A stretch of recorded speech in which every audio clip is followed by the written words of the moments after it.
Bună ziua tuturor! Astăzi am planificat o întreținere preventivă pentru mașina mea, o Corsa C, cilindră de 1200 de cm3.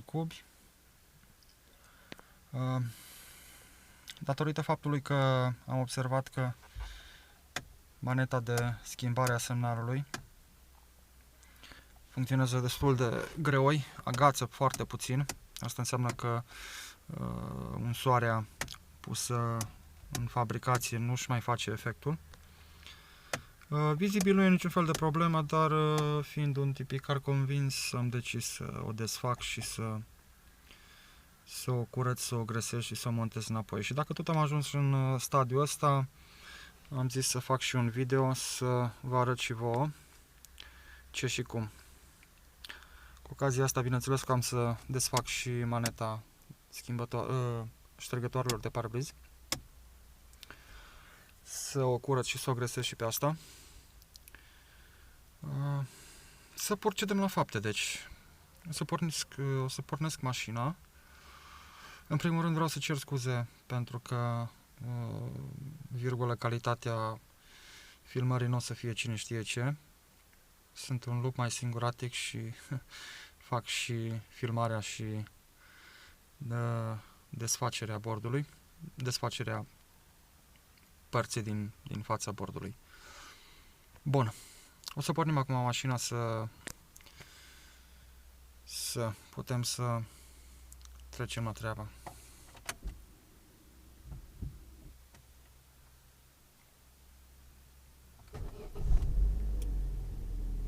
Bun. Deci, primul lucru pe care trebuie să-l faceți e să lăsați coloana de direcție jos. Foarte simplu. Aveți aici butonul pârghia.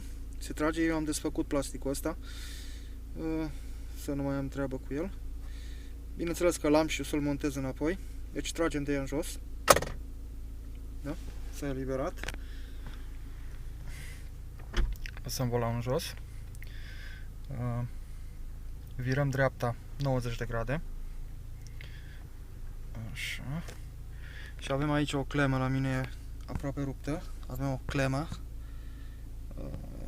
O secundă. Clema asta de aici ar trebui desfăcută, ar trebui puțin trasă înspre volan și ridicată un pic în sus, eliberată, bun. Viraj stânga 90 de grade și facem aceeași chestie și aici. Aici e mai vizibilă și mai puțin deteriorată. Ok. Bun. Volanul înapoi. Putem opri motorul să nu consumăm. Costă bani. Ok. Scoatem și cheia. Așa. Și acum se ridică. Se ridică de aici din spate sau din față, de unde doriți.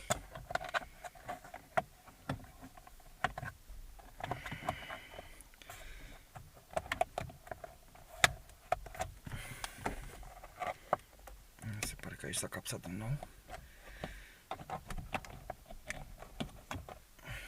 Da. Trebuia să pornesc din nou motorul.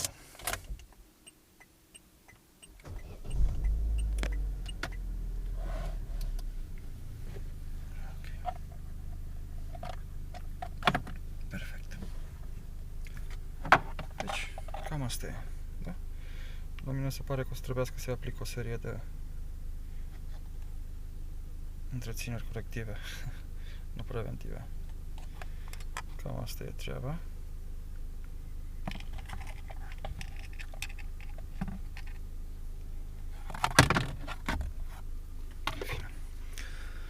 Bun, pot să opresc cheia atunci.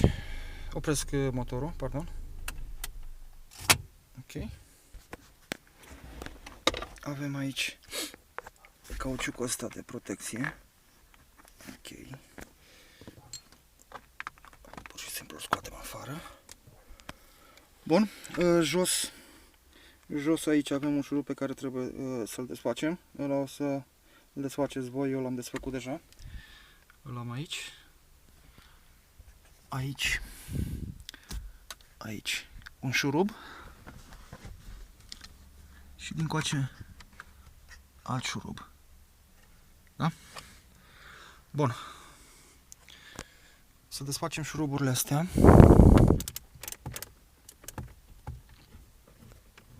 Nu știu cât de bine se vede.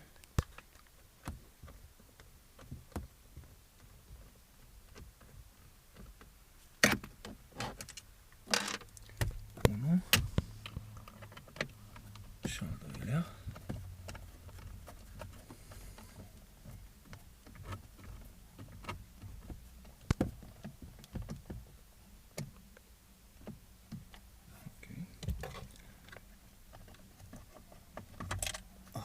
Dus.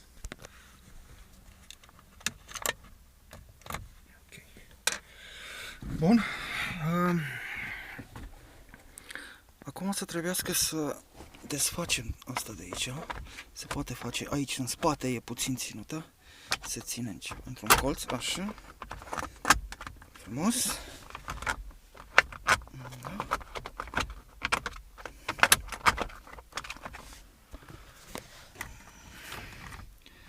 Nu e nevoie să fiți barbar, dar câteodată un pic de forță nu strică. Asta trebuia să o am închisă.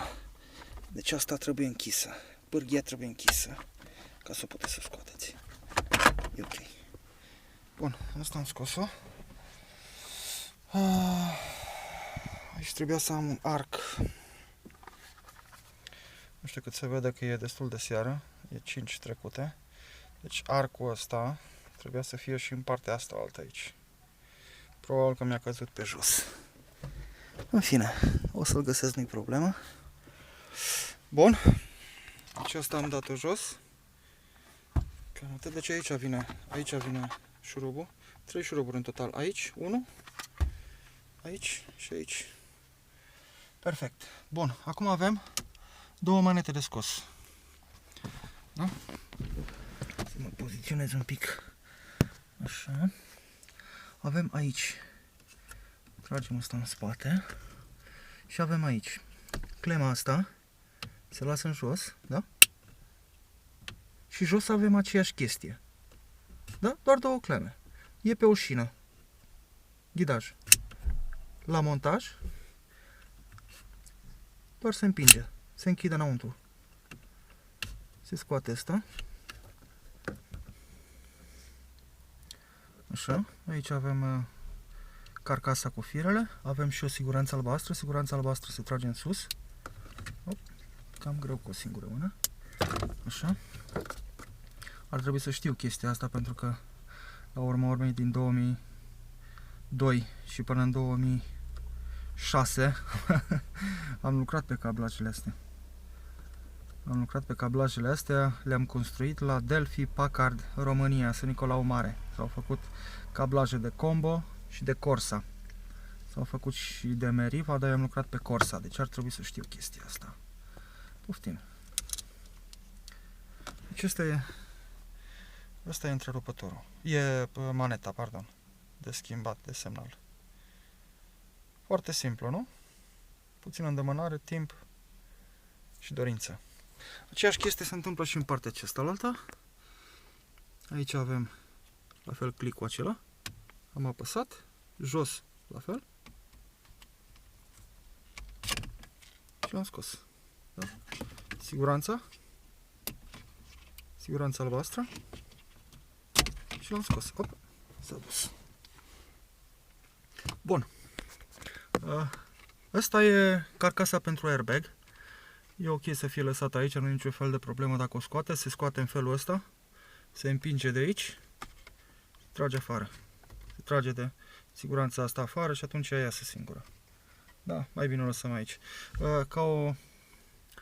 Ca o completare, vă pot spune că la mașini, poate că știți, poate că nu știți, în cablajele auto sunt carcasele care au siguranțe galbene, sunt pentru siguranță, iar celelalte sunt nu neapărat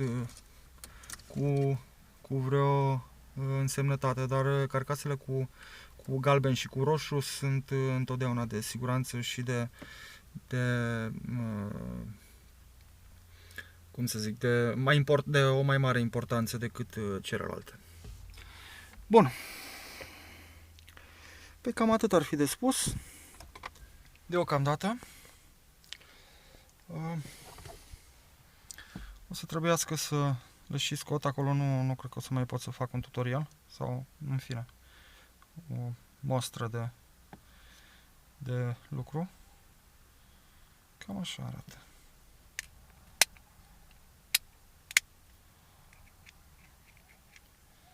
E ok. Vedeți? Se și aude. Se aude. El normal ar trebui să se audă înfundat când funcționează. Dar ne mai fi îngresat și văd că are și un mic joc. Ne fi îngresat, bineînțeles că se aude clanț. Bun. Mulțumesc pentru atenție. Asamblarea se face în sens invers dezasamblării. Nu cred că o să trebuiască să mai pun și un video cu asamblarea. Ok, am uitat să vă spun. Necesar un Torx 20, un T20 pentru desfacere. Nu știu dacă se vede, în fine. Se văd unghiile mele netăiate. Bine, mulțumesc pentru atenție. O zi bună să aveți. Ciao.